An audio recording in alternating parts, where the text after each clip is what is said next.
Hello नमस्कार, welcome to inculcate learning EMRS और DSSB के टीचिंग एप्टीट्यूड की क्लासेस में। ये 9th क्लास है जी, हमें 15 नंबर तक जाना है। थोड़ा सा गैप आ गया बीच में 2-3 दिन का, बट आई विल ट्राई कि अब कॉन्टिन्यूटी में डल के ये 15 क्लासेस कंप्लीट हो जल्दी से जल्दी। This is presented by me Raveena. Videos informative लगे तो इनकलकेट लर्निंग को लाइक शेयर सब्सक्राइब जहां आप कर सकते हैं, दैट्स एब्सोल्युटली फ्री। ओके, जो क्लास नंबर 8 थी उसमें हमने टीचिंग, लास्ट जो स्लाइड थी वो टीचिंग ट्रेनिंग के जो मॉडल्स हैं कि क्या क्या चीजें आप यूज करोगे, जो टीचिंग स्किल्स हैं उनमें बच्चों को ट्रेन करने के लिए, यानी जो टीचर बनेगा उनको एक अच्छा प्रोफेशनल ट्रेन्ड टीचर बनाने के लिए हम किस तरीके की स्ट्रैटेजीज यूज करते हैं। सो ये बहुत पॉपुलर 5 स्ट्रैटेजीज हैं जो बहुत सारे अच्छे इंस्टीट्यूट्स में मेजरली यूज की जाती हैं। पहली है डेमोन्स्ट्रेशन, देन है programmed instruction, interaction analysis, simulation और माइक्रो टीचिंग। सो ये तो मस्ट है, ठीक है। इसके अलावा भी बीच में एक दो छोटे छोटे टॉपिक्स हम कवर करेंगे और लास्ट में जाके भी हम प्रोफेशनल कोड ऑफ एथिक्स भी डिस्कस करेंगे। ओके, सो पहले हम डेमोन्स्ट्रेशन से स्टार्ट करते हैं। आपको नाम से ही समझ आ रहा होगा, बट क्योंकि हमारे सिलेबस में एग्जैक्टली तो नहीं मेंशन है, बट हमें करनी है ये चीज, तो मैंने आपको एक ओवरव्यू जो है वो मैं आपको यहाँ पे दे दूंगी। डेमोन्स्ट्रेट करना, कुछ करके दिखाना। तो ये सॉर्ट ऑफ मॉडलिंग टेक्निक है। जैसे हमने बंडूरा की ऑब्जर्वेशनल थियरी की बात की थी, लर्निंग थियरी, उसमें कैसे सीख रहा था बच्चा, मॉडलिंग टेक्निक से या ऑब्जर्व करके ही सीख रहा था। डेमोन्स्ट्रेशन में भी टीचर सॉर्ट ऑफ वही करता है कि वो खड़ा होकर उस चीज को करके दिखाता है। जैसे आप केमिस्ट्री लैब में जाते हो या फिजिक्स लैब में जाते हो तो वहां पे, या बायोलॉजी लैब में, सो बहुत सारे एक्सपेरिमेंट्स ऐसे हैं जो टीचर सामने खड़ा होगा और आपको बताएगा कि अगर आप केमिस्ट्री लैब में हो तो टीचर जो है वो टेस्ट ट्यूब में कोई रिएक्शन आपको करके दिखाता है कि अच्छा ये चेंज क्यों हुआ, कैसे हुआ। सो बेसिकली टीचर जो है वो डेमोन्स्ट्रेट कर रहा है वहां पे, ठीक है। सो ये एक टेक्निक है जिस वो होता है ना इम्पार्टिंग ट्रेनिंग, यानी कि एक स्किल डेवलपमेंट आपके अंदर किया जा रहा है। और कन्वेंशनल टीचर एजुकेशन इंस्टीट्यूशंस में ये बहुत पॉपुलर टेक्निक है। डेमोन्स्ट्रेशन का मतलब ही क्या होता है कि आप बिहेवियर को शेप कर रहे हो through modelling technique. So basically learning कैसे होगी, इमिटेशन करके होगी। कि जैसे बचपन में छोटा बच्चा आपको देख, आप हेलो बोल रहे हो या आप जो है टाटा बोल रहे हो तो वो टाटा बोल रहा है, तो वो सेम चीज रिपीट करने की कोशिश कर रहा है। सेम यहाँ पे रहेगा कि जब बड़े बच्चे को आप कोई चीज सिखाना चाह रहे हो तो वो आपके डेमोन्स्ट्रेशन की वजह से ही सीखेगा। ओके, तो वो इमिटेशन ही हो गया एक तरीके से। ओके, अब यहाँ पे 3 तरीके के, एटलीस्ट 3 तरीके के, और भी हो सकते हैं, बट मेजरली ये 3 तरीके के डेमोन्स्ट्रेशन हम यूजुअली देखते हैं। एक लाइव डेमोन्स्ट्रेट करके दिखाना, एक वीडियो दिखाना उस डेमोन्स्ट्रेशन से रिलेटेड, या फिर ऑडियो विजुअल डेमोन्स्ट्रेशन जो है वो आपके सामने करना। ओके जी, देन है जी प्रोग्राम्ड इंस्ट्रक्शन। बहुत फेमस है, बहुत मतलब इससे क्वेश्चन आने की 99% प्रोबेबिलिटी है कि अगर अच्छा पेपर बनता है तो प्रोग्राम्ड इंस्ट्रक्शन से फॉर श्योर क्वेश्चन आएगा। ओके, प्रोग्राम्ड इंस्ट्रक्शन का मतलब यही होता है कि आप इंडिविजुअलाइज्ड इंस्ट्रक्शन दे रहे हो बच्चे को, जिसमें बच्चा एक्टिव है, अपनी पेस के हिसाब से प्रोसीड कर सकता है, इमीडिएट नॉलेज उसको हो जाती है रिजल्ट की, यानी इमीडिएटली फीडबैक भी उसको मिल रहा है, और फिजिकल प्रेजेंस जो है वो टीचर की वो एसेंशियल यहाँ पर नहीं है। सो प्रोग्राम्ड इंस्ट्रक्शन आपकी जो है वो, जैसे आप क्विज करते हो, वो भी सॉर्ट ऑफ प्रोग्राम्ड इंस्ट्रक्शन आप उसको बोल सकते हो। ओके, सो प्रोग्रामिंग का मतलब क्या हो गया, it refers to the arrangement of stimulus material, यानी भले ही टीचर वहां नहीं है, बट जो स्टिमुलस मटेरियल या जो स्टिमुलस आपको मिलने हैं उनको अरेंज किया गया है। Okay, so in order of presentation, तो वो मैक्सिमाइज करेगा आपका रेट ऑफ लर्निंग, आपका वो होता है ना रिजल्ट क्या निकलेगा, एक ऑप्टिमम बिहेवियर मॉडिफिकेशन आपको देखने को मिलेगा अपने आप में। ओके, ये अजम्पशंस हैं। जब आप प्रोग्राम्ड इंस्ट्रक्शन देते हो तो हम ये अज्यूम करके चल रहे हैं कि एक बच्चा जो है वो बेटर सीखेगा जब वो खुद करके देखेगा, वो खुद एक्टिवली इन्वॉल्व होगा उन चीजों में, ठीक है। स्टूडेंट्स कब बेटर सीखेगा, ये वो मोटिवेटेड होगा to learn by confirming his responses. तो जब वो रिस्पॉन्ड कर रहा है वहां से आपको मोटिवेशन समझ आ जाएगा उसका। A student learn better if subject matter is presented to him in small steps. तो हमें छोटे छोटे स्टेप्स में, छोटी छोटी यूनिट्स में जो है वो उसको, बेसिकली हमने एक पूरी यूनिट को छोटी छोटी चीजों में बाइफर्केट कर दिया है। A student learns better if sequence of content is psychologically workable, यानी सीक्वेंस भी होनी चाहिए फिर, कि आप ये नहीं होगा कि आप रिजल्ट पहले बता रहे हो फिर धीरे धीरे चीजें कुछ बता दिया आपने। सो वो एक सीक्वेंस मैटर करेगी, आप कैसे समझा रहे हो। ओके, लर्निंग इफेक्टिव रहेगी अगर prerequisite on the part of learner are specified, कि आप अगर कोई चीज सिखा रहे हो, अगर आप उसको कंप्यूटर में कोडिंग सिखा रहे हो और उसको ऑलरेडी बेसिक्स पता है, चीजें पता है, सो वो और भी बेटर हो जाएगी, इफेक्टिव हो जाएगी लर्निंग। ओके ये अज्यूम करके चल रहे हैं हम, लेकिन प्रोग्राम्ड इंस्ट्रक्शन से रिलेटेड कुछ एक ये जो ओरिजिन है इसके अंदर फैक्चुअल क्वेश्चन आने के चांस होते हैं। जैसे सिडनी एल प्रेसी, आप नाम याद रखेंगे, इन्होंने एक टीचिंग मशीन डेवलप की सबसे पहले। वो टीचिंग मशीन में मल्टीपल चॉइस क्वेश्चन थे, एक क्वेश्चन के बाद आपको इमीडिएट फीडबैक वहां पे मिल रहा है, तो ये भी प्रोग्राम्ड इंस्ट्रक्शन के ओरिजिन को मतलब इससे लिंक किया जाता है। तो आपको एटलीस्ट पता हो Sidney L Pressey teaching machine. Okay actual में किसने दिया, जब लीन, क्योंकि हम तीन टाइप की चीजें पढ़ेंगे जब हम इंस्ट्रक्शन प्रोग्राम इंस्ट्रक्शन पढ़ेंगे, एक लीनियर पढ़ेंगे, एक ब्रांचिंग पढ़ेंगे और एक मैथमेटिक्स भी पढ़ते हैं। ओके सो बीएफ स्किनर जो हैं उनको माना जाता है इसका जनक, ओरिजिनेटर लीनियर प्रोग्राम्ड इंस्ट्रक्शन का, या जिसको हम एक्सट्रिंसिक प्रोग्रामिंग भी बोलते हैं। तो ये हो सकता है बहुत इजी देना हो तो ये पूछ लें लीनियर प्रोग्राम्ड इंस्ट्रक्शन का दूसरा नाम क्या है, या ऑल्सो नोन एज, तो एक्सट्रिंसिक। ओके ऐसे ही ब्रांचिंग की बात करोगे तो उसको हम इंट्रिंसिक प्रोग्रामिंग भी बोलते हैं। ओके सो वो चीज आपको पता होनी चाहिए, ये दोनों नाम आपको पता होने चाहिए। बीएफ इट्स लाइक अगर स्पेसिफाई नहीं कर रखा है कि लीनियर है या ब्रांचिंग है और आपको सिर्फ बीएफ स्किनर ही नाम अप्रोप्रिएट नजर आ रहा है तो उसी के साथ जाइए।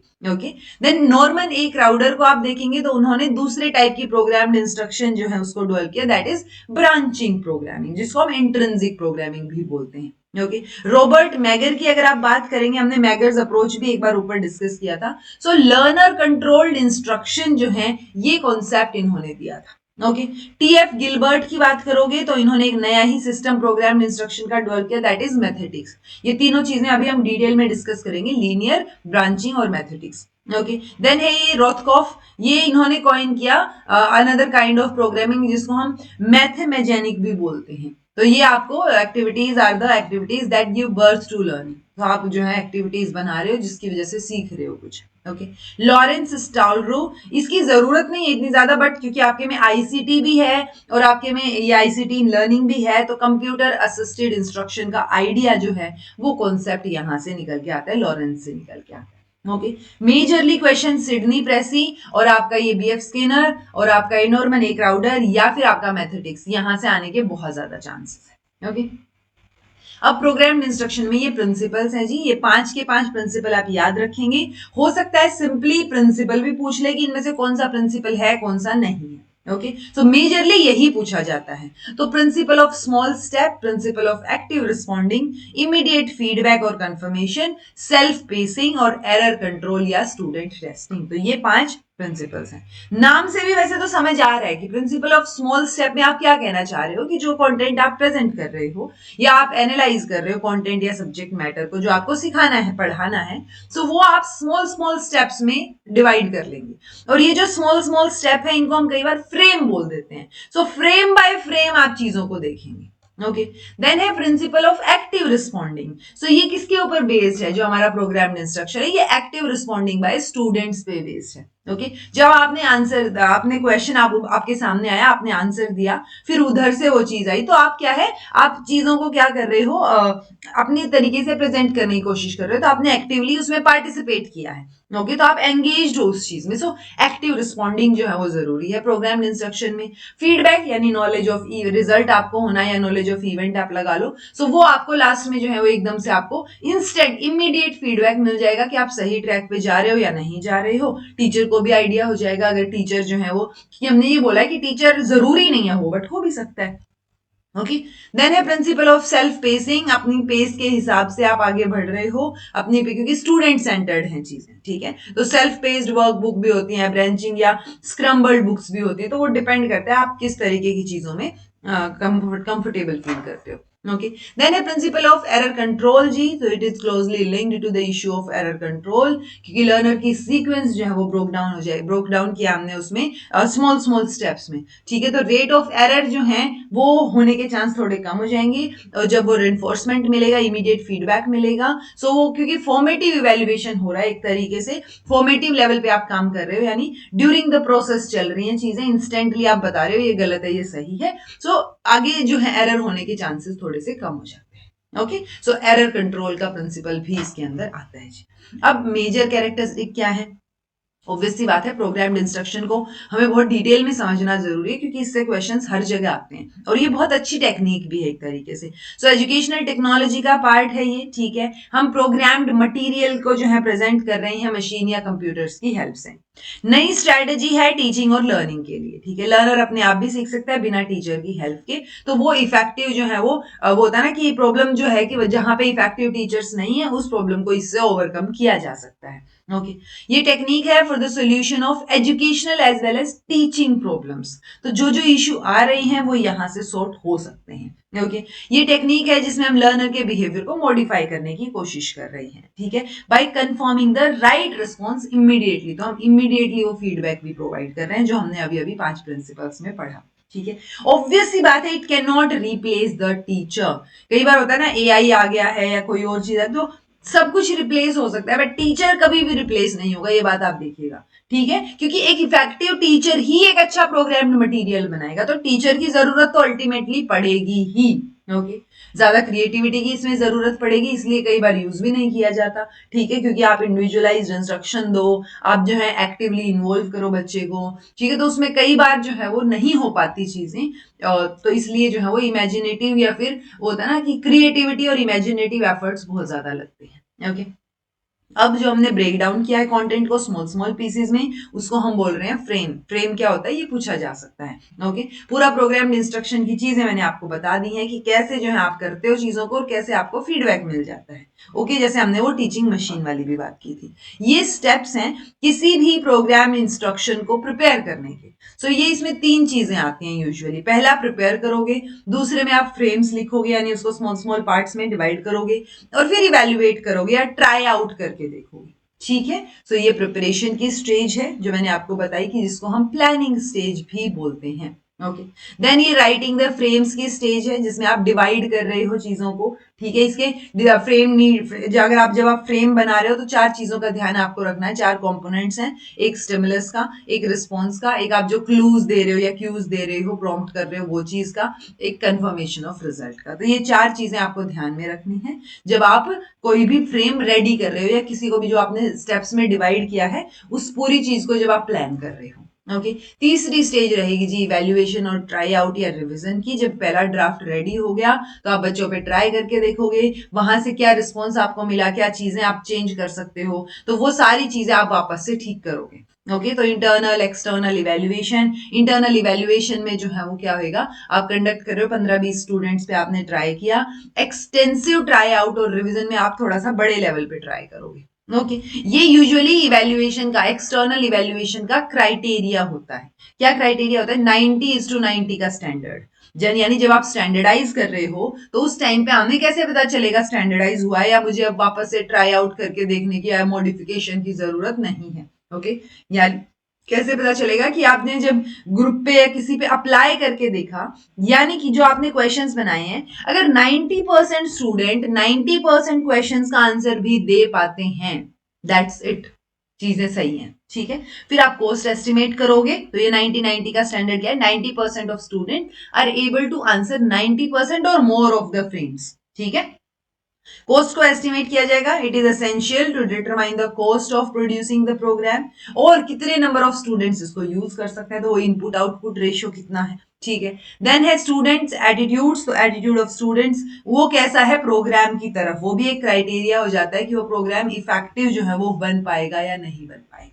ओके ये 3 स्टाइल ऑफ प्रोग्रामिंग है जी, linear programming style, branching programming style और मैथमेटिक्स प्रोग्रामिंग स्टाइल, ठीक है। लीनियर में वही है कि आप जो फ्रेम्स प्रेजेंट कर रहे हो बच्चे को वो एक के बाद दूसरा, दूसरे के बाद तीसरा, तीसरे के बाद चौथा आ रहा है, ठीक है। तो वो जो फ्रेम है वो कॉन्टिन्यूटी में आ रहे हैं, ये बात आपको ध्यान रखनी, वो लीनियर है, ठीक है। यानी आप अपने स्टेप्स जो है जैसे स्मॉल स्टेप्स आपने किए, ये पहला स्टेप आपने किया, आपने सही आंसर दिया तो ही आप सेकंड पे आगे जा पाओगे, इसका सही आंसर दिया तभी आप थर्ड पे आगे जा पाओगे। तो ये चीजें क्या है, कॉन्टिन्यूटी में लीनियरिटी शो कर रही है। ओके देन है ब्रांचिंग, जिसको नॉर्मन क्राउडर, ऊपर मैंने बताई दी थी इंफॉर्मेशन, लीनियर वाला जो है वो स्किनर, बीएफ स्किनर के नाम से जाना जाता है।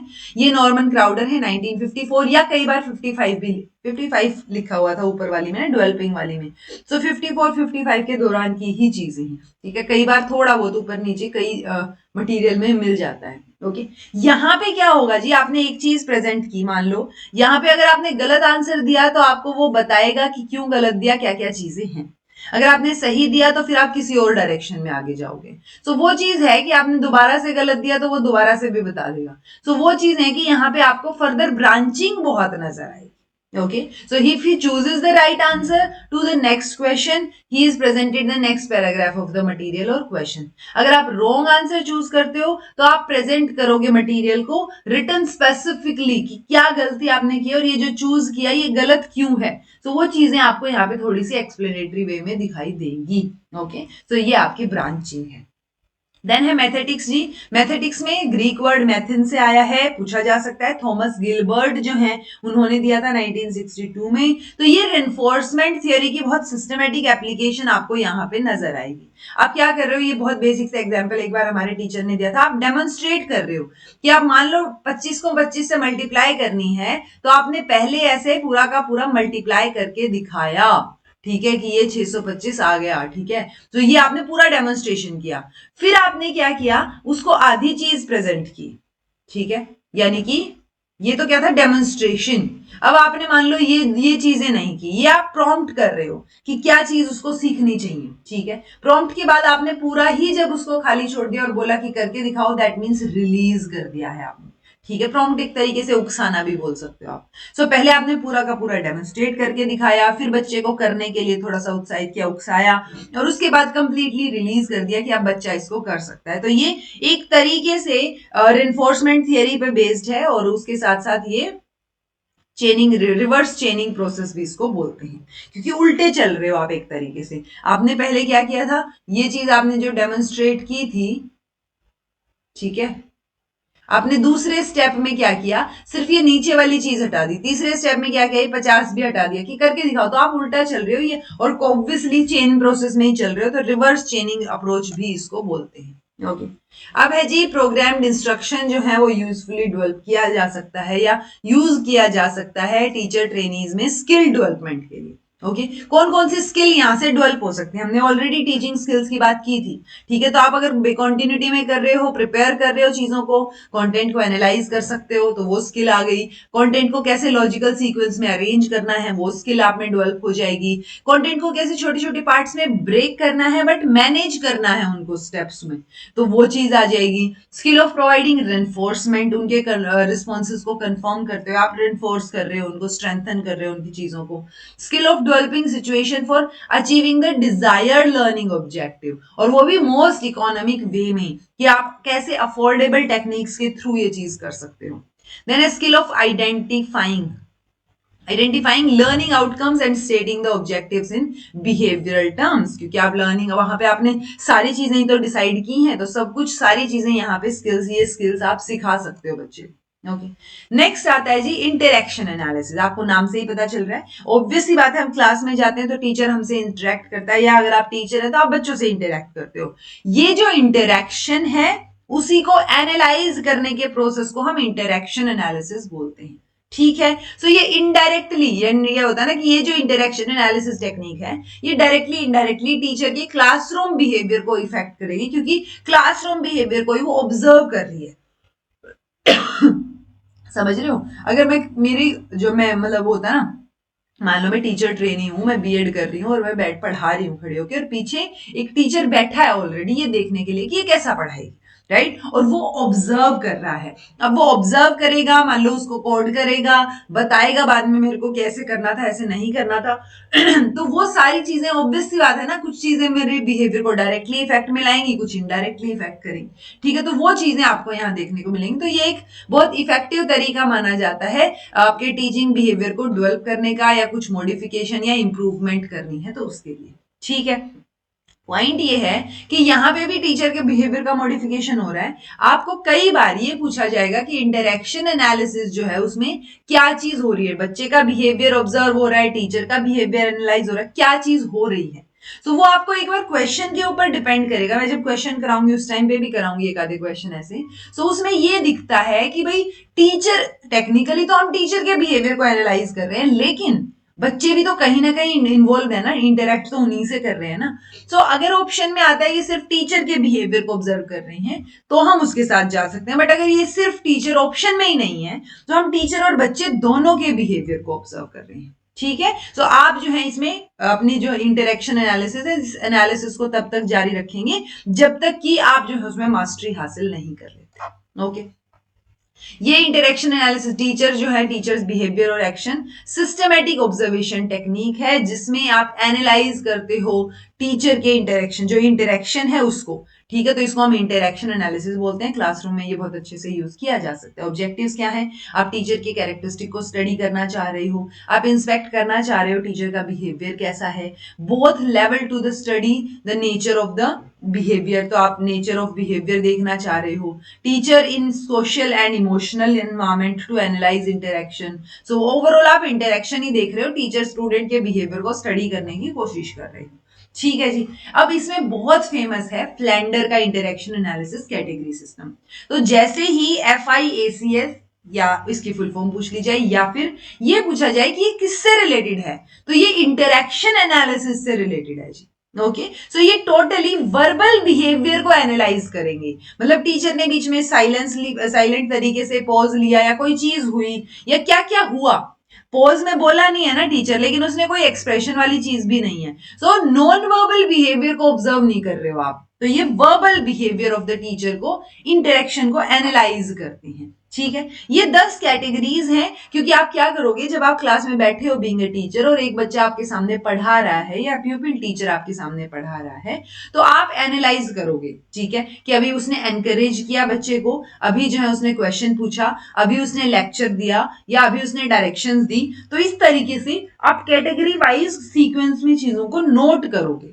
ओके, कि मान लो अभी उसने पहले पे प्रेज किया, ठीक है, फिर आपने देखा कि जस्ट 2-3 सेकंड बाद जो है उसने लेक्चर देना शुरू किया, फिर उसको लगा कि नहीं नहीं गाइडेंस दी जा रही है या डायरेक्शंस दी जा रही हैं, या अभी बच्चे ने कुछ सवाल पूछ लिया, ठीक है, तो प्यूपिल टॉक इनिशिएशन हो गया। तो ऐसे करके आप कोडिंग करते हो, और फिर उस कोडिंग को डी कोड करते हो। डी कोडिंग के बहुत सारे तरीके हैं, हम पूरी टेबल बनाते हैं, 10x10 की मैट्रिक्स बनती है इसके अंदर। ठीक है, वो टेबल तक आपको जाने की जरूरत नहीं है, मैंने करवाई हुई है, मैं करवा भी सकती हूँ, बट जरूरत नहीं नजर आई मुझे। ठीक है, तो बस आपको ये पता हो कि FIACS या फ्लैंडर किससे रिलेटेड है। ठीक है, तो ये 4 कैटेगरी हैं जी, जिसमें इनडायरेक्ट टॉक हो रही है, टीचर टॉक। ये 3 कैटेगरी हैं जिसमें डायरेक्ट टीचर टॉक हो रही है। फिर दूसरे नंबर पे इन 2 कैटेगरीज में प्यूपिल टॉक हो रही है, और लास्ट में जो 10th कैटेगरी है उसमें साइलेंस, पोज या कंफ्यूजन वाली स्थिति जहां भी आए वहां पे आप 10 कैटेगरी को लिखो। प्रोसीजर क्या रहता है ऑब्जर्वेशन का या इनकोड करने का, डीकोड करने का ना, तो वो प्रोसीजर वही है कि आप एक बेस्ट पोजीशन में बैठोगे जहां से आपको पार्टिसिपेंट भी दिख रहे हैं, टीचर भी दिख रहा है, आप सुन भी पा रहे हो सबको, क्योंकि आपको चुपचाप बैठ के ऑब्जर्व भी करना है। तो आप बैठते हो कहीं पे, end of the every 3 second आप देखोगे कि क्या चीज हो रही है। आप अगर मान लो आपने बोला कि अगर टीचर लेक्चर दे रहा है तो उसमें हो सकता है कुछ और ना बोले वो, तो हम हर 3 सेकंड बाद जो है वो क्या चीज लिखेंगे, 5-5-5 ऐसे लिखते रहेंगे कि अभी लेक्चर ही चल रहा है। ओके, सो वो चीज है 100 टैलीज। 3 सेकंड में अगर हम एक टैली यूज कर रहे हैं, या एक टैली मतलब एक नंबर हमने कोड किया है, सो हर 3 सेकंड में 20 टैलीज जो है वो 1 मिनट में आ जाएंगी। देन आपका 100 टैलीज हो गई 5 मिनट में, और 1200 टैलीज आ गई 1 घंटे में। अब इन 1200 टैलीज जो आई हैं, ये हमने क्या किया है, एनकोडिंग की है ऑब्जर्व करने के बाद। फिर हम इसको डीकोड करेंगे, जो सीरियल नंबर हमने लिखे हैं ये एनकोडिंग हो गया। अब हम बिहेवियर को जब एनालाइज कर रहे हैं उस कोडिंग के बेसिस पे, तो वो डीकोडिंग हो गया। ठीक है, अब ऑब्वियस सी बात है जो ऑब्जर्व कर रहा है उसको बहुत अच्छे से सीरियल नंबर्स याद होने चाहिए कैटेगरीज के, यानी ये 10 की 10 कैटेगरीज आपको ध्यान रखनी है। इसमें कुछ एक रूल्स भी होते हैं। ठीक है, रूल ये है कि more than 1 type of category occurs during 3 second, ठीक है, तो आप क्या करोगे, आप न्यूमेरिकली फार्दर पे जाओगे फ्रॉम कैटेगरी नंबर 5। यानी ऐसे हैं 1 2 3 4 5 6 7 8 9 10 कैटेगरीज हैं। अब 5 के दूर वाला देखेंगे कि मान लो फर्स्ट वाली चीज एक्सेप्ट फीलिंग वाली चीज भी नजर आ रही है, लेकिन साइलेंस भी नजर आ रहा है, या साइलेंस छोड़ो ये नो वाला नजर आ रहा है, तो आप जो दूर है ना उन दोनों को में से वो दूर वाला सिलेक्ट करोगे। ठीक है, ये रहा।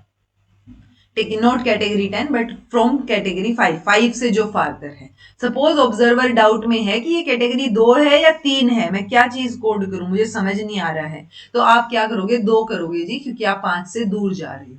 अगर 8 7 में कोई दिक्कत आ रही है तो आप 8 के पास जाओगे, तो वो चीज आपको ध्यान रखनी है। Observer should not involve his personal point of view, तो वो नहीं करना है, आपने सिर्फ जो 10 कैटेगरी है उसके हिसाब से क्या चल रहा है वो चीज के हिसाब से आपको एनकोडिंग करनी है। ठीक है। If more than one category is recorded in life in span of 3 second, then all the categories should be recorded. अगर विद इन 3 सेकेंड कई चीजें आ रही हैं तो आप सारी रिकॉर्ड करो, अगर आफ्टर 3 आ रही हैं तो वही आप रिपीट करोगे कि आप अगर होता है ना same serial number should be repeated, अगर सेम बार बार आ रही है कोई चीज चेंज नहीं हो रही अगर कोई category. If time period of silence exceeds 3 second, वो भी it should be recorded under the category 10।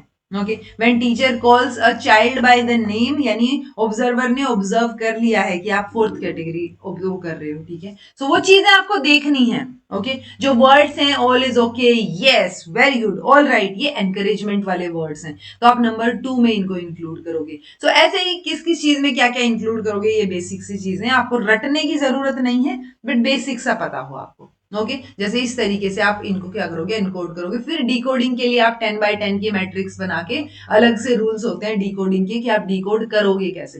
ये देखो, आफ्टर एनकोडिंग ये एनकोड कर लिया आपने, ठीक है, फिर ये ऑब्जर्व किया आपने, ये निकल के आया आपके पास। ट्रेडिशन ये है कि स्टार्टिंग में 10 नंबर और आखिरी में 10 नंबर जोड़ दो, ठीक है, वो चीज आपने कर दी। फिर आप पेयरिंग करो, जैसे 10 6, फिर ये 6 10, 10 7, 7 5, 5 1, इस तरीके से पेयरिंग होगी यहाँ पे। ओके, तो while preparing the matrices one pair is marked at a time, तो आपने ये पेयरिंग जो है वो यहाँ पे कर दी है, इस तरीके से ये पेयरिंग होगी। अब मैट्रिसेस में आप कॉलन और वो भी बनाओगे, ठीक है, इस तरफ भी 10, वही 10 की 10 कैटेगरीज का नंबर है और इस तरफ भी 10 की 10 कैटेगरीज का नंबर है। ओके, तो जैसे हम एक्स वाई एक्सिस में करते हैं वैसे ही 10 6 6 10 10 7, यहाँ पे आप टैलीज मार्क करोगे, यानी जो आपके बॉक्सेस होंगे कि कौन सा मैच हो रहा है, वहां पे ये टैलीज ऐसे मार्क करते हो आप। ओके, फिर उनको सोल्व करने की कोशिश करते हैं।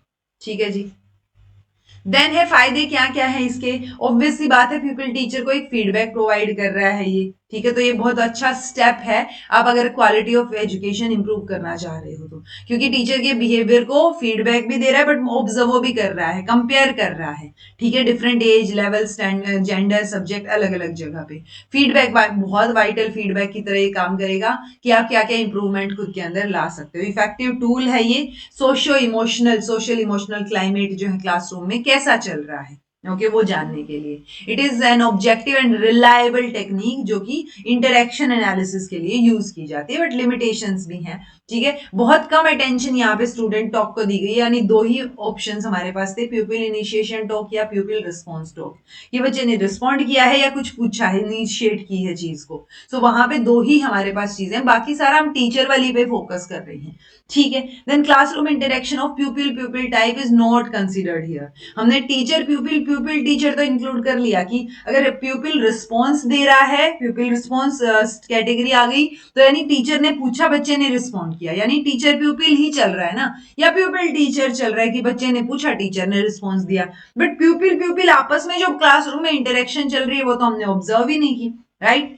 फिर है जी system of interaction analysis is content free, content के ऊपर ये फोकस ही नहीं कर रही हैं, और फ्लेंडर का इंटरेक्शन सिर्फ वर्बल कम्युनिकेशन पे फोकस कर रहा है, तो इसलिए कई बार बोला जाता है, और कॉस्टली भी है, कम्बरसम भी है, तो फिनिश्ड, ये not a finished research tool बोला जाता है कि ये पूरा हुआ नहीं था एक तरीके से। Okay, problem of training reliable observers, कि ऑब्जर्व जो कर रहा है वो रिलायबल है, उसको पता है, वो एक्सपर्ट है उस टेक्निक में, तो वो चीजें भी बहुत जरूरी हो जाती हैं, ठीक है। फिर क्योंकि आप 1 घंटे में ही 1200 टैली आ रही हैं, कैसे इनको आप जो है कंफर्म करोगे चीजों को, ठीक है, कितना टाइम लग जाएगा, सो टाइम कंज्यूमिंग प्रोसेस भी है, ठीक है जी। अब Flander interaction analysis verbal behaviour के लिए है, ऐसे ही एक नाम याद आपको रखना है, ये प्रिकॉशंस हैं जो आप रख सकते हो कि 2 ऑब्जर्वर रख लो, चीजों का ध्यान रखो, एक्सपर्ट हो, उसको सारी चीजें पता हो, पूरे प्रोसेस से वो फैमिलियर हो, तो ये वो चीजें जो आप ध्यान रख सकते हो। अब आता है एक रेसिप्रोकल कैटेगरी सिस्टम और एक होता है गैलोवे का कैटेगरी सिस्टम, ठीक है।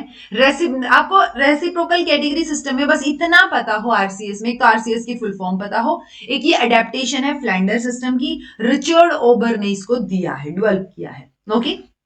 क्योंकि ये जेकेपीएससी के सिलेबस में था, तो एटलीस्ट आपको नाम पता, उनकी टीचिंग के सिलेबस में था तो नाम भी पता होगा ना, बहुत है। ओके, इसमें 9 कैटेगरीज हैं, टेक्निकली वही 10 कैटेगरीज हैं जनरली, बट 9 वाली जो है वो कहां से है, टीचर टॉक और स्टूडेंट टॉक से रिलेटेड है, रेसिप्रोकल मैनर में।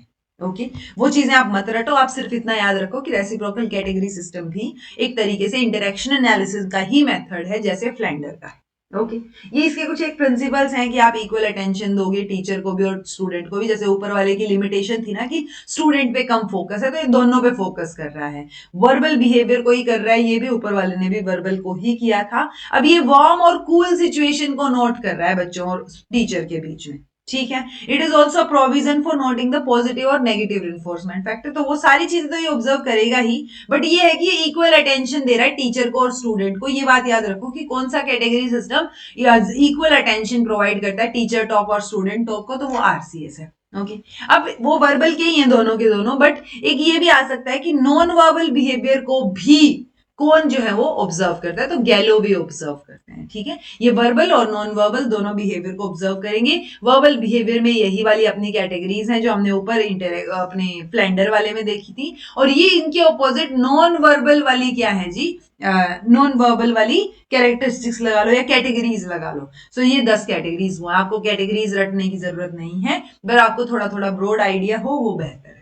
ओके, तो गैलोवे वर्बल नॉन वर्बल दोनों इंटरेक्शन एनालिसिस को कर रहा है, और फ्लेंडर जो है उसका एनालिसिस क्या है, वर्बल है। ऐसे ही आरसीएस भी वर्बल। ओके, अब आता है जी साइमुलेटेड टीचिंग, बहुत फेमस कॉन्सेप्ट है, आजकल बहुत यूज होता है, ठीक है। साइमुलेटेड टीचिंग मतलब आप आर्टिफिशियली या कंट्रोल्ड एनवायरनमेंट में रियल लाइफ सिनेरियोज को रेप्लिकेट करने की कोशिश कर रहे हैं, ठीक है, ताकि बच्चे प्रैक्टिस कर सकें स्किल को, एक्सपीरियंस गेन कर सकें एक सेफ और लो रिस्क एनवायरनमेंट में। कि आपने अगर डायरेक्ट बच्चों को बच्चे पढ़ाने भेज दिया फिर तो दिक्कत हो जाएगी ना, आपको पहले साइमुलेटेड टीचिंग भी करवा के देखनी है, फिर आप जो है कहां भेजते हो बच्चों को, एक्चुअल रियल लाइफ सिनेरियोज में भेजते हो। ओके, इट्स लाइक जैसे हमारे डिपार्टमेंट में विजुअल इंपेयरमेंट में क्या है जी, बीएड है, स्पेशलाइजेशन है, बीएड एमएड दोनों है, ठीक है।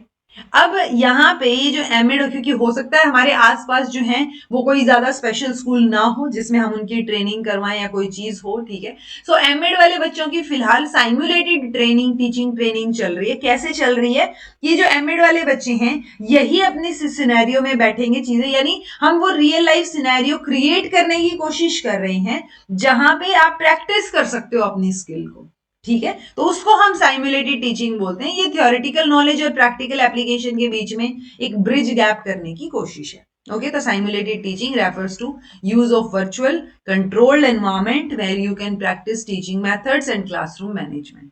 You can do this without interacting with real students, यानी आपके साथ वाले ही बैठे होंगे वहां पे, आपके जो कलीग्स हैं या आपके जो सर्कल है, पीयर ग्रुप्स है, वही होंगे सारे के सारे, और आप जो है एक टीचर की तरह डिलीवर कर रहे हो, वो एक बच्चे की तरह मिमिक कर रहे हैं। ओके, ड्रामेटिक स्ट्रैटेजी है बेस्ड ऑन फॉलोइंग प्रिंसिपल्स, यानी लर्निंग बाय डूइंग, उसके ऊपर फोकस है। इमीडिएट फीडबैक, रेनफोर्समेंट, एक सेफ प्लेटफॉर्म प्रोवाइड करना, और rehearsal before facing the real classroom teaching. तो ये बहुत अच्छी बातें यहाँ पे हमने लिख दी है। ओके, ये एक जो है लिंक है किसके बीच में, थियरी और प्रैक्टिस के बीच में। Okay, teacher trainee is given as opportunity to study and analyse critical teaching problems, वो आप एनालाइज कर सकते हो, आप वो इस सिचुएशन में चीजों को सीख सकते हो, ठीक है। कैसे वो स्किल्स डेवलप हो रही हैं वो आप देखोगे यहाँ पे, तो उनको अपॉर्चुनिटीज मिल रही हैं स्किल डेवलपमेंट। ये प्रोसीजर रहेगा बहुत सिंपल सा, ऑब्वियसली आप जो है क्या करोगे, हर एक टीचर ट्रेनी को यहाँ चांस मिलेगा टीचर की तरह भी एक्ट करने का, स्टूडेंट की तरह भी एक्ट करने का, और ऑब्जर्वर की तरह भी एक्ट करने का। तो वो 3 रोल प्ले करेगा। पहले आपने रोल डिसाइड कर लिए कि कोई बच्चा टीचर बना है, कोई बच्चे स्टूडेंट्स बने, कोई ऑब्जर्वर बना है। आपने अपनी चॉइस का जो है वो टॉपिक ले लिया, आपने उसकी आउटलाइन प्रिपेयर की पढ़ाने के लिए, आपने ऑब्जेक्टिव्स डिसाइड किए कि ये ऑब्जेक्टिव्स अचीव करने, ये स्किल्स जो है वो एक्वायर करवाई जाएंगी बच्चे में, ठीक है। फिर आपने वो टॉपिक पढ़ाया। ओके, रिमेंबर वो आपको ऑब्जर्व किया जा रहा है, आपको रिकॉर्ड किया जा रहा है। ओके, फिर आपने कलेक्ट और डिस्कस किया फीडबैक ऑब्जर्वर से, फिर आपने वो इंप्रूवमेंट्स जो आपने टीचिंग बिहेवियर में आपने की, फिर आपने ये साइकिल रिपीट की, ठीक है। ऐसा सा ही कुछ हम माइक्रो टीचिंग में भी पढ़ेंगे, बट फिलहाल के लिए सिंपल सी चीज है। साइमुलेटेड टीचिंग में एक बच्चा टीचर, एक कुछ बच्चे स्टूडेंट और एक बच्चा ऑब्जर्वर की भूमिका में रहेंगे। ओके, देन है माइक्रो टीचिंग जी, बहुत फेमस है, बहुत इंपॉर्टेंट है, यहां से क्वेश्चन आने के बहुत ज्यादा चांसेस है। माइक्रो टीचिंग की टेक्निक किसने दी? डीडब्ल्यू एलन ने दी, ये बात याद रखनी है, ठीक है। बहुत जगह पे एलन एंड रॉबर्ट बुश का नाम आता है, तो आप दोनों को याद रख लो, बट एलन फेमस है। ओके, माइक्रो टीचिंग जो है उसको स्केल्ड डाउन टीचिंग बोला है इन्होंने, यानी हमने क्लास के साइज को और क्लास के टाइम को, पीरियड को वो कम कर दिया है, तो हमने स्केल को डाउन कर दिया, स्केल्ड डाउन टीचिंग हो गई है। ओके, इंडिया की अगर आप बात करोगे तो department of teacher education in NCERT, उन्होंने जो है एक प्रोजेक्ट डिजाइन किया था माइक्रो टीचिंग पे along with university of Baroda 1975। Okay, micro teaching है क्या? टीचिंग कर रहे हो आप मिनिएचर फॉर्म में, जहां पे स्केल डाउन कर दिया है size of the class, time and task with focus on a specific teaching skill. आप हर एक स्किल के ऊपर फोकस करोगे, जैसे हमने ऊपर टीचिंग पढ़ी थी, टीचिंग स्किल्स पढ़ी थी, तो उनको कैसे डेवलप किया गया, इंट्रोड्यूसिंग लेसन कैसे होगी, use of black board skill आप कैसे इस्तेमाल करोगे चीजें, तो वो डेवलप करने पे फोकस किया जाता है। Okay, micro teaching sort of teaching नहीं है, बट एक प्रोसेस है पूरा, जिसमें आपको कैसे टीच करना है वो सिखाया जा रहा है। ओके, तो यहाँ पे वही प्यूपिल या स्टूडेंट टीचर जिसको हम बोल देते हैं वो पढ़ाएगा, ठीक है, स्मॉल यूनिट्स में पढ़ाएगा, स्मॉल ग्रुप ऑफ स्टूडेंट को पढ़ाएगा, कुछ एक टाइम के लिए, स्मॉल टाइम के लिए पढ़ाएगा, साइमुलेटेड कंडीशंस में पढ़ाएगा। तो ये जो स्ट्रेटेजी है जिसमें हम जो इनएक्सपीरियंस स्टूडेंट टीचर है या प्यूपिल टीचर है उनको टीचिंग स्किल सिखाने की कोशिश कर रही है, ठीक है।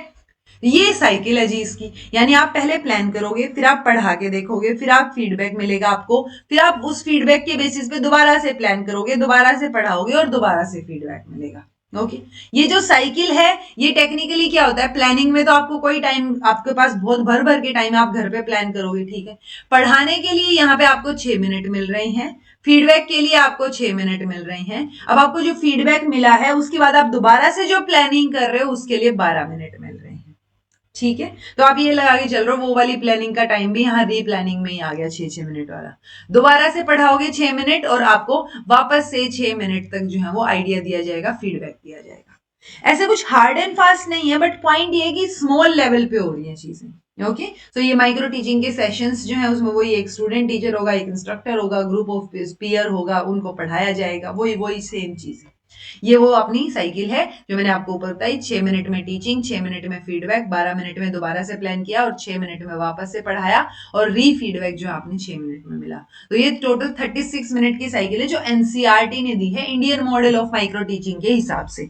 Okay, 3 phases usually micro teaching में माने जाते हैं, जेसी क्लिफ्ट और बाकी लोगों ने इसके बारे में बोला है। आपको सिर्फ पता हो, नाम पता हो कि अच्छा फेज की बात आए माइक्रो टीचिंग में तो है कि नॉलेज एक्विजिशन फेज, जिसमें आप प्लान कर रहे हो, खुद पढ़ रहे हो, नॉलेज को एक्वायर कर रहे हो। फिर है स्किल एक्विजिशन फेज, आपके अंदर स्किल डेवलप हो रही है जब आप पढ़ा के देख रहे हो, और वही नॉलेज जब आप किसी और में ट्रांसफर कर रहे हो तो वो ट्रांसफर फेज हो गया। ओके जी, ये स्टेप्स हैं माइक्रो टीचिंग के। ओरिएंटेशन रहेगी अबाउट पर्टिकुलर स्किल, देन आप डेमोन्स्ट्रेट करोगे उस स्किल को, फिर आप प्लान करोगे माइक्रो लेसन, जो आपने माइक्रो लेसन प्लान किया है डेमोन्स्ट्रेट करोगे, then on the basis of demonstration skill, ठीक है। Teaching by student teacher in a simulated condition, वो पढ़ाया, सुपरवाइजर ने आपको फीडबैक प्रोवाइड किया, फिर आपने री प्लान की चीजें, री टीच किया, री फीडबैक मिला। तो ये टीच री टीच साइकिल चलती रहेगी जब तक आप उस स्किल में मास्टरी हासिल नहीं कर लेते, ठीक है जी। यूजुअली ऐसा होता है जो हम टीचिंग स्किल्स हमने पढ़ी थी, एटलीस्ट 5 स्किल्स में हम जो है प्रैक्टिस करवाएं टीचर ट्रेनिंग को, एटलीस्ट 5। ओके, तो वो चीज यहाँ पे मानी जाती है। देन है जी, जब आप पढ़ा रहे हो ना तो एक एक्शन रिसर्च आपके सिलेबस में नहीं है, but this action research word is very important in itself. Okay, so action research ये जो टर्म है ये कर्ट लेविन ने दी है, लेकिन एजुकेशन में सबसे पहले यूज स्टेफन एम कोरी ने किया है इस टर्म को, ठीक है। अब एक्शन रिसर्च होता क्या, एक्शन कुछ करके देखना, रिसर्च मतलब जिसको एनालाइज किया जा सके, तो एक्शन रिसर्च में कई बार लर्निंग बाय डूइंग भी बोल देते हैं हम, ठीक है। आप कर करके देख रहे हो, सॉर्ट ऑफ अप्लाइड रिसर्च का ही टाइप इसको माना जाता है, क्योंकि आप बहुत सारे लोग बोलते हैं कि एक्शन रिसर्च जो है वो डिफरेंशिएटेड है इससे, अप्लाइड से। कुछ लोग बोलते, क्योंकि ये क्लासरूम सिचुएशंस के लिए वैलिड है, और कुछ लोग बोलते हैं नहीं दोनों चीजें सेम सी हैं, उसी का ही पार्ट माना जाएगा। ये फीचर्स हैं जी, सिचुएशनल प्रॉब्लम हो या इमीडिएट सॉल्यूशन हमें चाहिए हो प्रॉब्लम का, अल्टरनेटिव प्रैक्टिसेस हमें अडॉप्ट करनी हो, रियल वर्ल्ड में इंटरवीन करना हो, ये सारी चीजें जब होती है तब हम एक्शन रिसर्च यूज करते हैं। एक्शन रिसर्च जो है उसको वही कोलैबोरेटिव कोऑपरेटिव टेक्निक जो है उसको बोला जाता है। ये एक होल प्रोसेस है अपने आप में। ये है वो प्रोसेस कि आपने कोई चीज प्लान की, करके देखी, ऑब्जर्व किया, रिफ्लेक्ट बैक किया, फिर वापस से प्लान। तो स्टेफन केमिस ने ये साइकिल दी है। एक्शन रिसर्च प्रैक्टिशनर्स के द्वारा किया जाता है, ना कि प्रोफेशनल रिसर्चर्स के द्वारा। प्रैक्टिशनर्स कौन होंगे? जैसे क्लासरूम में टीचर। अब आपको मैंने एक तरीके से समझाया, हो सकता है 10 बच्चों को ना समझ आया, 20 को समझ आ गया, तो जिन 10 को नहीं समझ आया मुझे तरीका बदलना पड़ेगा। मैंने सोचा कुछ और ट्राई करके देखते हैं। तो जो मैं trial and error sort of चीज चलती रहती है ना क्लास में, कि इस तरीके से नहीं समझ आया तो ये वाले से समझ लो, इससे नहीं आया तो दूसरे से समझ लो। तो वो चीज क्या है जी, आप वो पर्टिकुलरली उस क्लास के लिए है, उन चीजों के लिए, या आप इसको जनरलाइज नहीं कर पाओगे। ओके, तो एक्शन रिसर्च इसलिए प्रैक्टिशनर्स करते हैं, जो प्रोफेशनल रिसर्चर्स हैं, क्योंकि आप जनरलाइज नहीं कर सकते तो प्रोफेशनल रिसर्चर्स नहीं करते इसको। ओके, उसके बाद लास्ट टॉपिक आता है जी, टीचिंग को प्रोफेशन बोला जाता है। ठीक है, जिसमें हम स्किल्स डेवलप करते हैं, और स्किल्स कितने टाइप की है वो हमने बात की थी पहले वाली क्लास में। ओके, प्रोफेशन मतलब जिस जिस जॉब में बहुत हाई लेवल ऑफ ट्रेनिंग की जरूरत है। जैसे डॉक्टर बनते हो, बहुत हाई लेवल की ट्रेनिंग की जरूरत है। लॉयर बनते हो, उसमें भी जरूरत है। ठीक है, तो टीचर बनने के लिए भी बहुत हाई लेवल की ट्रेनिंग होनी चाहिए। ओके, ये एट्रीब्यूट्स है प्रोफेशनलिज्म के, कि एक तो स्पेशलाइज्ड नॉलेज हो टीचर को, टीचर कॉम्पिटेंट हो, ऑनेस्ट हो, इंटीग्रिटी हो, उसमें अकाउंटेबिलिटी हो, सेल्फ रेगुलेट वो कर पाए। ये एट्रीब्यूट्स हैं प्रोफेशनलिज्म के। अब एक कोड ऑफ प्रोफेशनल एथिक्स है टीचर्स के लिए, जो 1997 में आया था, जो एनसीईआरटी, एआईपीटीएफ और एआईएसटीएफ, एआईएफईए, इन तीनों ने मिलके जो है वो एनसीईआरटी के साथ किया था, बनाया था। 5 पार्ट है इसमें, 30 पॉइंट है, 5 एरियाज हैं, 5 मेजर एरियाज जो है प्रोफेशनल एक्टिविटी के, जो होने चाहिए एक टीचर में, वो चीजें बता रखी हैं यहाँ पे, कि एज अ टीचर आप जो है क्या चीजें करोगे। पहले प्रियम्बल दे रखा है छोटा सा, ये प्रियम्बल है, कि सारी चीजें बहुत अच्छी हैं, आप इस वीडियो को रोक के हर एक लाइन भी पढ़ सकते हो, बिकॉज मैं हर एक लाइन पढ़ने लगूंगी, फिर आप बोलोगे कि सेम ही चीजें पढ़ रहे हो। ओके, तो आप वो है सारी अच्छी अच्छी चीजें। तो आप जो बोलता ना कि आपको जब आप एक्सपीरियंशियल लर्निंग के क्वेश्चन से जो डरते हो, तो एक्सपीरियंशियल लर्निंग या जो आपकी पेडागोजी वाली, केस पेडागोजी वाली चीजें हैं, स्टडी वाली, तो उसके लिए बहुत हेल्पफुल रहेगी ये चीज। ठीक है, तो ये चीज आपको ध्यान रखनी, क्योंकि ये जो प्रियम्बल है और ये जो 30 पॉइंट आगे आने वाले हैं, इनको दिमाग में रखना जरूरी है, क्योंकि ये चीजें आपको याद दिलाएंगी कि आपको कैसा टीचर बनना है। ओके, जैसे recognising that every child has a fundamental right to receive education of quality, good quality. यानी इससे क्या सीखने को मिलता है, अगर आप एक सिचुएशन आप रेडी करो, एक केस स्टडी रेडी करो, मतलब आप जो है स्कूल में पढ़ा रहे हो, और वहां पे एक 6-7 साल का बच्चा आता है, और ना उसके पास कुछ एड्रेस है, ना कोई और चीज, कुछ भी नहीं है उसके पास, लिटरली ना आधार कार्ड है, बट वो पढ़ना चाह रहा है। तो बीइंग अ टीचर आपको ये फंडामेंटल राइट ध्यान होना चाहिए बच्चे का, कि उसको हक है क्वालिटी एजुकेशन मिले उसको, आप मना नहीं करोगे उसको, तो आप उसको क्लास में बैठने की इजाजत दोगे, उसका एडमिशन प्रोसीजर करवाओगे। समझ रहे हो? तो वो चीजें हैं कि वैसा सिनेरियो अगर बना तो आप कैसे करोगे चीजें, आपको रिकग्नाइज करनी है। Education should be directed to all round development, आपको ऑल राउंड डेवलपमेंट पे फोकस करना है, सिर्फ पढ़ाई पढ़ाई पढ़ाई वाली चीज पे फोकस नहीं करना है। ओके, आपको रियलाइज करना है कि किस तरीके की गाइडिंग प्रिंसिपल्स जो हमारे हैं वो बच्चों में इनकलकेट करने हैं। Democracy, social justice, then secularism, equality, equity, ये कॉन्सेप्ट्स पता हो कि ये चीजें हमें यूज करनी है। Recognising the need to promote through education, हमारी रिच हेरिटेज को, कल्चर को, नेशनल कॉन्शियसनेस को, ये सारी चीजें हमें क्या करनी है, प्रमोट करने की जरूरत है। ठीक है, तो इसी तरीके से चीजें हैं, जैसे teachers being part and parcel of social मिले, तो आप शेयर करो, आपको पता होती है नीड्स, एस्पिरेशंस, तो वो सारी चीजें आप बच्चों से शेयर कर सकते हो। ठीक है, need to organise teaching as a profession, जहां पे एक्सपर्ट नॉलेज हो, स्पेशलाइज स्किल्स हो, और आप डेडिकेटेड भी हो, ये प्रीरिक्विजिट है। तो एक अच्छे टीचर के लिए एक्सपर्ट नॉलेज होनी जरूरी है, स्पेशलाइज स्किल्स भी होनी जरूरी है, और आप डेडिकेटेड भी होने जरूरी हैं। समझ रहे हो? तो ये नीड है कि आप जब टीचिंग को प्रोफेशन की तरह लेते हो तो ये चीजें तो होनी चाहिए। सो इसी तरीके से ये प्रियम्बल है जी, ये टीचर का रिलेशन है बच्चे के प्रति। ठीक है, यानी teacher shall always be punctual. ठीक है, आप पंचुअल होंगे तो बच्चे भी वही चीजें सीखेंगे। तो एक अच्छा टीचर क्या क्या करता है वो चीजें दे रखी हैं। ओके तो आप इस वीडियो को रोक के इनको पढ़ भी सकते हो, बहुत सिंपल लैंग्वेज में दे रखी है कि आप सभी बच्चों को सेम लव और अफेक्शन से ट्रीट करोगे, आप हमेशा करिकुलम पढ़ाओगे, चीजों को सिखाओगे, बियॉन्ड क्लासरूम आप चीजें सिखाओगे, ठीक है।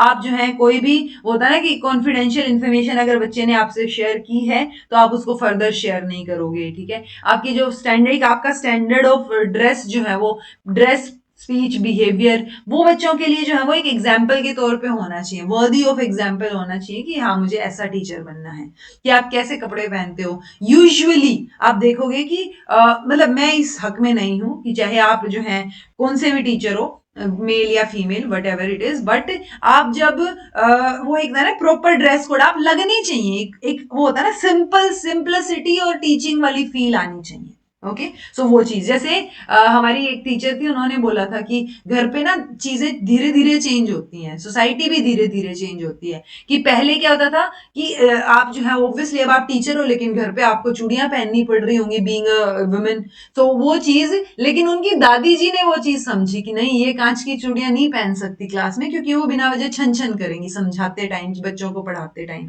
सो वो डिस्ट्रैक्ट भी होते हैं बच्चे। तो आप सिंप्लिसिटी की मूर्त होनी चाहिए बीइंग अ टीचर, चाहे आपके ड्रेस कोड की बात लो, अच्छी स्पीच, आपके बोलचाल की बात लो, आप हमेशा पोलाइट रहें, बात को समझने की कोशिश करें और अपनी बात समझाने की कोशिश करें, आपका बिहेवियर जो है, तो वो बच्चे आपको देख के एक वर्दी एग्जाम्पल आप लगो उनको कि भाई आप ऐसा टीचर बनना है। ओके सो वो चीज आपको ध्यान रखनी है। तो ये सारी अच्छी अच्छी चीजें हैं। ये टीचर का स्टूडेंट के साथ कैसा रिलेशन होना चाहिए वो बता रखा है। फिर टीचर का पेरेंट्स और गार्जियन के साथ कैसा होना चाहिए, कॉर्डियल रिलेशनशिप हो, ठीक है। उसके साथ साथ आप रेगुलरली पेरेंट्स से इंफॉर्मेशन लो भी बच्चे के बारे में, और उसकी इंफॉर्मेशन दो भी उनको कि यहाँ यहाँ कमी पड़ रही है, आप घर पे भी ध्यान रखिए तो और चीजें बेटर हो जाएंगी। समझ रहे हो। सो आप वो सारी चीजें जो है वो कॉन्फिडेंस होना चाहिए बच्चे को भी, पेरेंट्स में होता है ना, refrain from doing anything which may undermine students confidence, अपने पेरेंट्स या गार्जियन में, तो पेरेंट्स और गार्जियन में बच्चे को कॉन्फिडेंस होना चाहिए।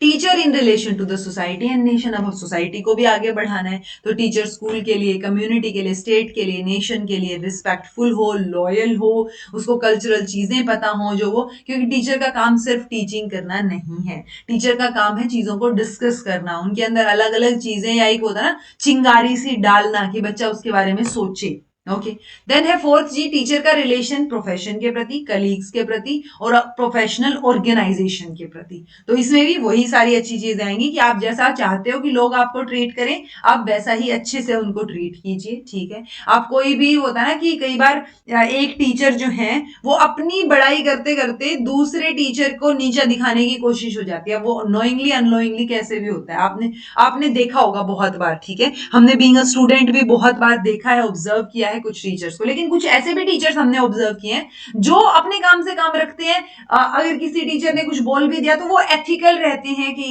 चलो ठीक है यार, उस वो टॉपिक को ही छोड़ देते हैं, तो वो होता है ना कि डेरोगेटरी रिमार्क आप किसी के लिए नहीं बोल रहे हो, ठीक है। तो वो सारी चीजें अच्छी अच्छी एक अच्छे टीचर में होनी चाहिए, ठीक है। देन है दूसरा, इसी के दूसरा पार्ट है कि teacher in relation to professional organisation, कि आप जब किसी चीज की मेंबरशिप लेते हो तो आप प्रोफेशनल जो है रिस्पॉन्सिबिलिटी भी ले रहे हो उस चीज की, कि आप उस स्कूल के टीचर हो, तो वो स्कूल की रिस्पॉन्सिबिलिटी आपके ऊपर आ गई कि कोई स्कूल के बारे में कुछ बोल रहा है तो वो आपका काम है कि आप जवाब दो, बात बताओ उसकी, ठीक है। तो वही चीजें हैं कि आप जो है अपने प्रोफेशनल ऑर्गेनाइजेशन के प्रति भी लॉयल रहें।